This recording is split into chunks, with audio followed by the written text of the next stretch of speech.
अल्हम्दुलिल्लाहि रब्बिल आलमीन वस्सलातु वस्सलामु अला सय्यिदिल मुरसलीन अस्सलातु वस्सलामु अलैका या सय्यदी या रसूलल्लाह वाला आलिका वस्सहाबिका या हबीबल्लाह।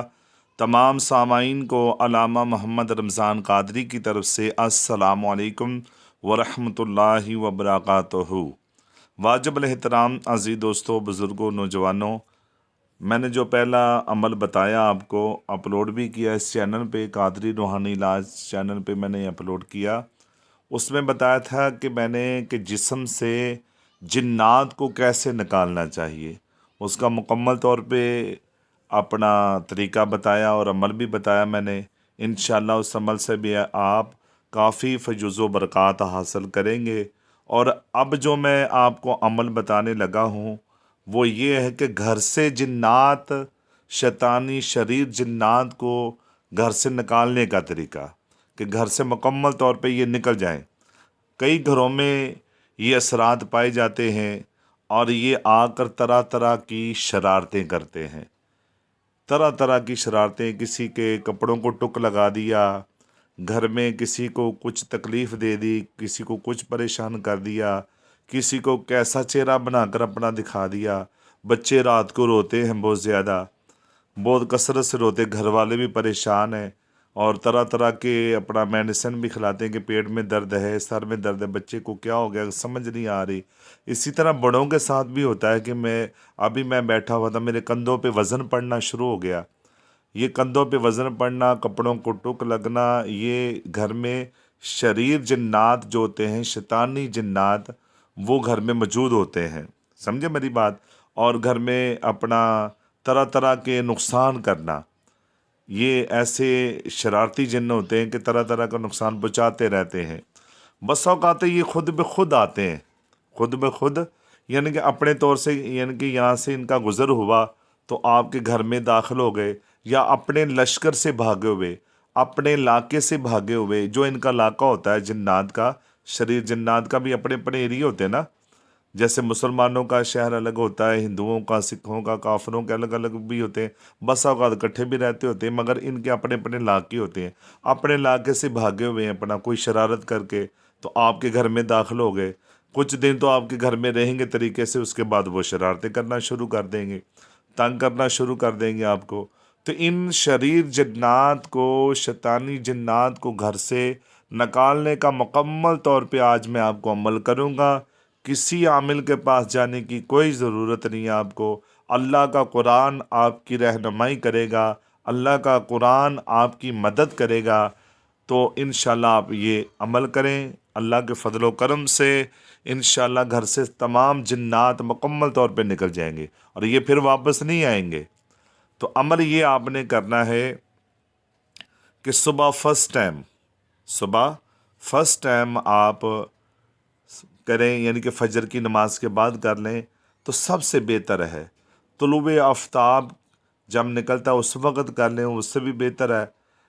और इसी तरह अगर आपका टाइम नहीं बनता तो दिन को ज़ोहर की नमाज के बाद, तो हर हाल में ये अमल करना आपने, ठीक है। अमल ये है कि आपने सूरतुल बकरा अव्वल ता आखिर तक पढ़नी है सूरत, यानी कि अलिफ लाम मीम से शुरू होना है आपने और आखिर तक। ये सूरत तकरीबन 2.5 सपारों से भी ऊपर बनते हैं इसके सपारे। तो एक बंदा ना पढ़े, 2 अफराद भी बैठकर पढ़ सकते हैं, 3 अफराद भी बैठकर पढ़ें, 4 पढ़ें, जितनी यानी कि आसानी से पढ़ सकें। 5-5 रुकू पढ़ लें, 6-6 रुकू पढ़ के सारे एक मुकम्मल तौर पे पढ़ लें। और जब पढ़ना शुरू करें तो अपने पास एक पानी की बोतल रख लें आप, ठीक है। सादा पानी की बोतल रख लें, पानी हो उसमें। तो जब पढ़ लें सूरतुल बकरा, पढ़ने से पहले आपने दुरूद पाक ज़रूर पढ़ना। हर अमल की मकबूलियत की निशानी है दुरूद पाक पढ़ना। तो आपने दुरूद पाक पढ़ना शुरू करना है, ठीक है। दुरूद पाक पढ़ने के बाद सूरतुल बकरा पढ़े अव्वल ता आखिर, ठीक है। जब सूरतुल बकरा पढ़ लें तो फिर आप दुरूद पाक पढ़ें, ठीक है। 3 मरतबा दुरूद पाक पढ़ना, दुरूद इब्राहिमी आपने, तो वो उस पानी पे दम कर लेना आपने, ठीक है। ये हो गया आपका अमल पानी का और सूरतुल बकरा का। इस पानी को घर के तमाम अफराद को पानी पिलाना भी है आपने और घर में छट्टे भी लगाने आप। अगर एक मिसाल के कई घरों में ऐसे मामला तो होते हैं कि छट्टे लगाएंगे तो पता नहीं क्या मेरे घर की बहू क्या सोचेगी, घर के दूसरे अफराद क्या सोचेंगे, तो ना लगाएं, कोई बात नहीं।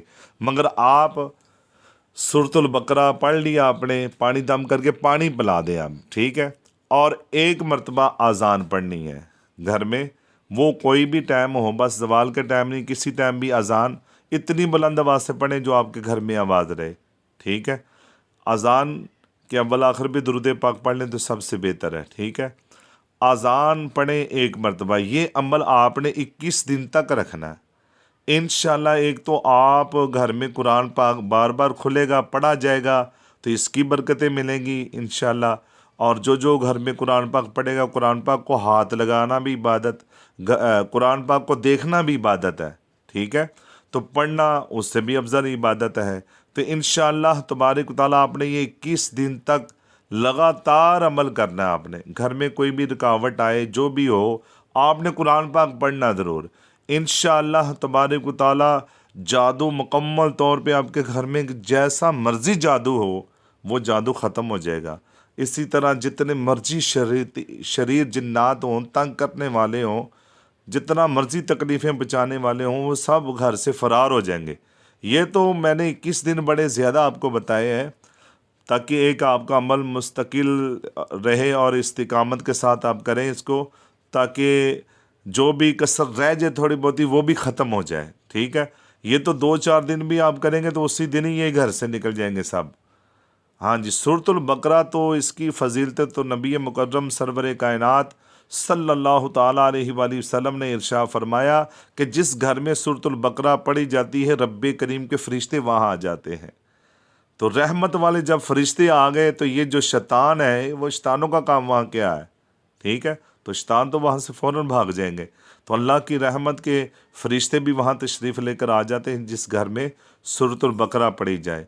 और जिस घर में अजान दी जाए, घर में जितनी मर्ज़ी तंगदस्ती हो, बीमारी हो, ये जादू टोना हो, अजान ऐसा अमल है कि अजान जब दी जाती है तो वो घर आबाद हो जाते हैं, घर में खुशहाली आ जाती है। दोस्तों, ये तो इतने इतने प्यारे अमल जो है हमारे नबी सल्लल्लाहु ताला अलैहि वसल्लम ने इरशाद फरमाया कि जब अज़ान दी जाती है, जिस जगह पे अज़ान दी जाए वहाँ खुशहाली आ जाती है। तो प्यारे दोस्तों, इस अमल को आपने मुखलिस होकर करना है, मुखलिस होकर करें अमल। आप जो बात की समझ नहीं आती आपको, पिछले अमल में भी बताया तो इस अमल में भी बताता हूँ कि जो अमल की समझ नहीं आती उसके लिए आप रुजू कर लें हमसे। ये नंबर तो हमने दिया, आप देख लें इस नंबर को, ठीक है। तो आप इससे रब्ता करके जो पूछना चाहेंगे इंशाल्लाह वो भी आपको बताएंगे। इंशाल्लाह पूछने की ज़रूरत नहीं पड़ेगी, आपको ज़रूरत नहीं पड़ेगी पूछने की। इंशाल्लाह इसी पर आपका अल्लाह करम करेगा और आपका मसला हल होगा। अल्लाह रब्बुल इज़्ज़त अमल की तौफीक अता फ़रमाए। अस्सलामु अलैकुम व रहमतुल्लाहि व बरकातहू।